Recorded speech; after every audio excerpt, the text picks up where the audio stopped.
ప్రతిపక్షం అనేది లేదు. నేను చెప్పాను, మాకంటే ఒక సీట్ వచ్చినా మీరు ప్రతిపక్షంలో కూర్చున్నారు కానీ నేను సంతోషంగా ఉంటానంటే పాపం లేదు. మీ ప్రజలు మీకు ఇవ్వలేదు అవకాశం. లేదు, మాకు దామాషా పద్ధతి ప్రకారం పర్సంటేజ్ ప్రకారమే మాకు ఓట్లు మాకు ప్రతిపక్షం కావాలంటే they should go to Germany అధ్యక్ష. అక్కడ ప్రాసెస్ ఉంది, అక్కడ ఫెసిలిటీ ఉంది, అక్కడ సౌలభ్యం ఉంది. మీరందరూ తలా కాంట్రిబ్యూషన్ చేసుకున్న సభ్యులందరూ వాళ్ళకి కూర్చొని ఫ్లైట్ టికెట్లేసి పంపిస్తాం అధ్యక్ష.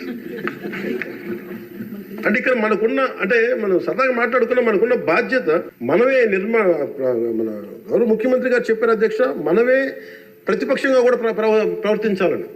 అంటే నిర్మాణాత్మక ప్రతిపక్షంగా యాజ్ ఎ కాన్షియస్ కీపర్గా.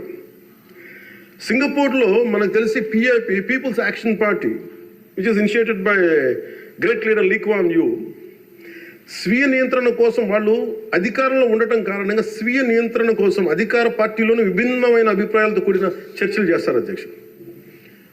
భారతదేశ స్వాతంత్రం వచ్చాక పార్లమెంటు మొట్టమొదటి సమావేశ సందర్భం ప్రస్తుత సభకి ప్రజలు ఇచ్చిన తీర్పును ప్రతిబింబిస్తుంది. అప్పుడు ఇతర పార్టీ నుండి గెలిచిన అంబేద్కర్ గారిని న్యాయశాఖ మంత్రిగా నియమించారు. ప్రతిపక్ష జనసంఘ చెందిన శ్యామ్ ప్రసాద్ ముఖర్జీ నెహ్రూ గారు మంత్రివర్గంలో చేర్చుకున్నారు. వారు బాబు రాజేంద్ర ప్రసాద్ గారిపై అనేక నిర్ణయాలపై విభేదించేవాళ్ళు.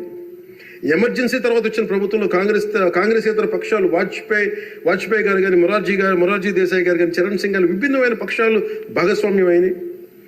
నేటి ఆంధ్రప్రదేశ్ పరిస్థితి స్వాతంత్రం సిద్ధించిన తర్వాత లేక ఎమర్జెన్సీ తర్వాత దేశ పరిస్థితిని గుర్తు చేస్తున్న అధ్యక్ష. రెండో ప్రపంచ యుద్ధంలో కూడా బ్రిటన్కి జాతీయ ఐక్యత అవసరమైనందున లేబర్ పార్టీ నాయకుడు అట్లీ చర్చిల్ సంకీర్ణ మంత్రివర్గంలో మంత్రి అయ్యారు. మా పార్టీ, మా కూటమి పాత తరం విలువలతో కూడా రాజకీయం చేస్తాం అధ్యక్ష. అందుకు ఈ ఇబ్బందులు మేము నిలబడతాం. ఈ దేశ ఇలాంటి విపత్కర పరిస్థితుల్లో నేషనల్ రీకన్సిలియేషన్ క్యాబినెట్ అని అన్ని పక్షాలతో క్యాబినెట్ ఫామ్ చేస్తారు అధ్యక్ష. ఇప్పుడు మన రాష్ట్రంలో ఉన్నది స్టేట్ రీకన్సిలియేషన్ క్యాబినెట్ అని చెప్పొచ్చు అధ్యక్ష.